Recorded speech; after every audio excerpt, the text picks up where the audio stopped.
Hello friends, welcome to curious mathematician. दोस्तों, मुझे एक पंक्ति याद आ रही है। आज तुझ पर हंसते हैं जो लोग, कल तेरा वही गुणगान करेंगे। तू करके दिखा दे कोई कमाल, कल तुझ पर ही सब अपमान करेंगे।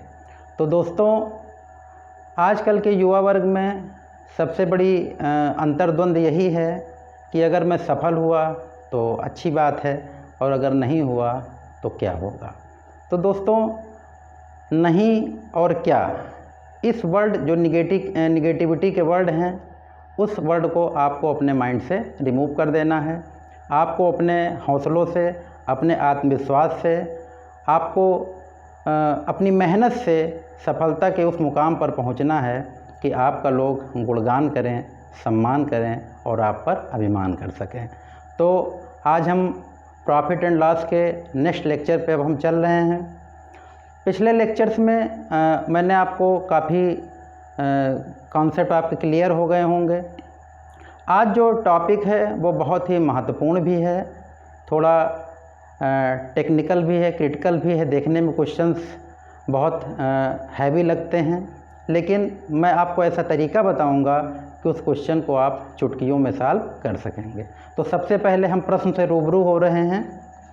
प्रश्न आपका है, किसी वस्तु को 20% लाभ पर बेचा जाता है, यदि उसे 25% लाभ पर बेचा जाता तो 35 रुपये अधिक मिलते, तो क्रय मूल्य क्या है। तो सबसे पहले हम उस फॉर्मेट पे चर्चा करेंगे जिस फॉर्मेट के तहत आप क्वेश्चन को सॉल्व करते हो। तो इसमें फॉर्मेट ये है कि इसमें दो कंडीशन दी होती हैं, एक रियल है और सेकंड जो है वो इमेजिनरी है। इमेजिनरी का मतलब ये है कि वो भी रियल ही बनेगा कि मान लीजिए कि कोई बस पहले 20% लाभ पर वो बेचा जाता है, उसका एग्जैक्ट है रेट, इसी रेट पर वो बेचा जाता है। अब कह रहा है कि सेकंड कंडीशन में कि वो 25% पर अगर बेचा जाता तो 35 रुपये आपको अधिक मिलते, यानी दो कंडीशन की बात कर रही है। तो पहली कंडीशन में आपका 20% लाभ है और सेकंड कंडीशन में 25% का प्रॉफिट है, लाभ है।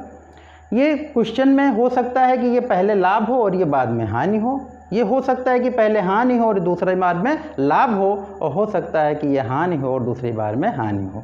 तो पहली बात तो आपको ये क्लियर करना है कि ये जो आपका संख्या दी हुई है 35 रुपये, ये क्या है कि एक एक पॉइंट को बहुत अच्छे से समझिएगा। क्वेश्चन को बिल्कुल ऑपरेट कर दीजिए, क्वेश्चन आपके बहुत आसानी से लगेंगे। तो यहाँ पर जो बात कर रहा है पहली कंडीशन में कि 20% का लाभ है, तो हम मान लेते हैं कि क्रय मूल्य आपका कितने रुपए है, कॉस्ट प्राइस 100 रुपीज़ है। तो पहली कंडीशन में सेलिंग प्राइस कितनी हो जाएगी आपकी, कितनी हो जाएगी, 20% का लाभ है, तो इसका मतलब आपका कितना हो गया, 120 हो गया। क्योंकि 100 पे 20% का प्रॉफिट का मतलब सीधे डायरेक्ट हो जाएगा, जुड़ जाएगा, वो 120 हो जाएगा। तो S1 की कंडीशन में आपका 120 है और दूसरी जो सेलिंग प्राइस है यहाँ पर आपका कितने परसेंट लाभ है, 25% लाभ है, तो इसका मतलब ये कितना हो गया आपका 125 रुपीज़ हो गया। क्लियर है।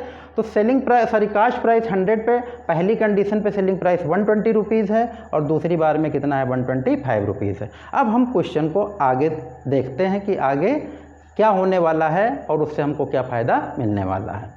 अगली लाइन कह रहा है तो 35 रुपये अधिक मिलते हैं। दोस्तों, अधिक, कम, जल्दी, देर, लाभ, हानि, ये जो विपरीत पहलू हैं ये हमेशा किसकी बात करते हैं, ये हमेशा अंतर की बात करते हैं। तो this question is based on difference concept.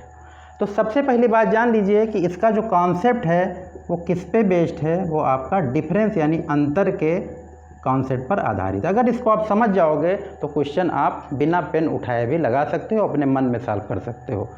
तो यहाँ पर देखिए इसका डिफरेंस जो है वो कितने का है आपका, 5 का है। 120 और 125 मतलब 125 में से 120 को मैंने माइनस कर दिया, डिफरेंस कितने का आ गया, 5 का आ गया।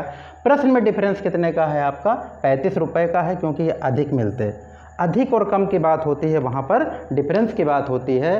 मैंने बताया था कि भारत ने श्रीलंका को 10 रनों से हराया, मतलब भारत ने श्रीलंका से 10 रन अधिक बनाए। ठीक है, 310 रन अगर इंडिया ने बनाए तो श्रीलंका ने 300 रन बनाए। इसका मतलब दोनों के रनों का अंतर कितने का है, 10 का। एक उम्मीदवार ने दूसरे उम्मीदवार को इतने वोटों से हराया या दूसरे उम्मीदवार पहले उम्मीदवार से इतने वोटों से हारा, इसका मतलब इन दोनों का डिफरेंस क्या हो गया, उन विजयी और पराजित वोटों का जो संख्या होगी। क्लियर है।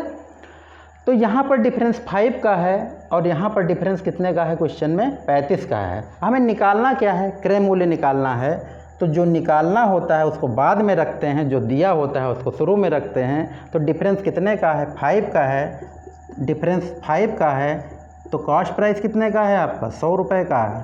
तो 1 बराबर 20 के हो गया। और क्वेश्चन में कितने का डिफरेंस है आपका, 35 का है। तो 35 के डिफरेंस पे कितना हो जाएगा, 35 × 20 बराबर आपका 700 हो जाएगा। तो क्रय मूल्य आपका कितना हो गया, 700 रुपये हो गया।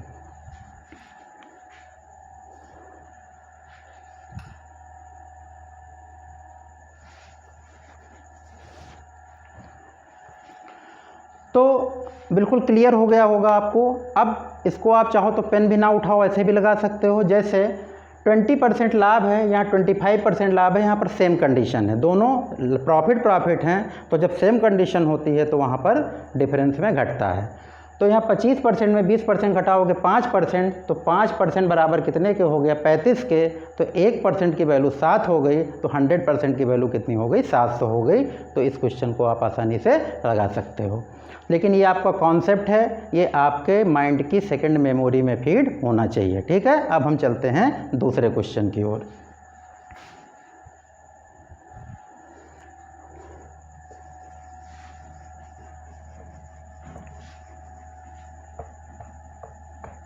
देखिए अगला प्रश्न जो है बहुत ध्यान से देखिएगा। पहली कंडीशन में क्या है आपका, 20% लॉस है, और बी कंडीशन में आपका क्या है, 5% प्रॉफिट है, ठीक है। तो हम मान लेते हैं कि सी कितना है, 100 रुपीज़ है। सी कितना है आपका, 100 रुपीज़ है। तो पहली कंडीशन में आपका सेलिंग प्राइस कितना हो जाएगा, 20% लॉस है तो कितना हो जाएगा, 80 हो जाएगा। और दूसरी कंडीशन में 5% का पी है, प्रॉफिट है, तो इसका मतलब कितना हो गएगा, 105। यहाँ पे डिफरेंस दोनों का कितने का हो गया आपका, 25 का। 105 में 80 को मैंने माइनस कर दिया। क्वेश्चन में क्या कह रहा है कि विक्रय मूल्य 100 रुपये अधिक होता, तो जहाँ पे अधिक या कम की बात होती है वो भी डिफरेंस होता है। यहाँ पर इस कंडीशन में डिफरेंस कितने का है, 25 का, और प्रश्न में डिफरेंस का कितने का है, 100 का। तो अगर डिफरेंस 25 का है, डिफरेंस 25 का है, तो कास्ट प्राइस कितने का है आपका, 100 रुपीज़ का है। तो 1 = कितना हो गया, 4 का। और प्रश्न में कितने का है आपका, 100 रुपये का डिफरेंस है, चूँकि अधिक और कम मतलब वो डिफरेंस होता है। इस बात को आप नोट कर लीजिए। और जहाँ पर भी, चाहे वो औसत के प्रश्न हो, चाहे चक्रवृद्धि ब्याज या साधारण ब्याज, सिंपल इंटरेस्ट, कंपाउंड इंटरेस्ट, सभी में अगर कम और अधिक की बात होगा तो वो डिफरेंस होगा। और मैंने बताया है कि मैं एक ही कॉन्सेप्ट पे कोशिश करूँगा कि आप अगर एक कॉन्सेप्ट बना लें तो उस पर सारे क्वेश्चन को आप लगभग सॉल्व कर सकें। तो 1 की वैल्यू 4 बराबर हो गई, तो यहाँ पे 100 रुपये अधिक है, तो कितना हो गया आपका, 400, ठीक है। तो क्लियर हो गया होगा आपको। आप देख के भी लगा सकते हो। यहाँ पर ये लॉस है, यहाँ पर ये प्रॉफिट है, तो इसका मतलब दोनों जुड़ेंगे। तो 20 और 5 कितना हो गया, 25%। तो 25% बराबर 100 के, 1% बराबर 4 के, और 100% बराबर 400। तो दोस्तों आपको बिल्कुल क्लियर हो गया होगा कि this type of question is totally based on different concept, ठीक है। तो ये पूरे अंतर के मेथड पे लगेगा इस क्वेश्चन को। आप क्वेश्चन को पढ़ के अच्छे से और लेक्चर को बहुत अच्छे से सुन के और देख के आप इस क्वेश्चन की प्रैक्टिस करोगे, ठीक है। तो आपको ये लेक्चर बहुत अच्छे से समझ में आया होगा। और इसी आशा और विश्वास के साथ कि आप लोग लगातार वीडियो को लाइक, शेयर और सब्सक्राइब करते रहिएगा। Thank you.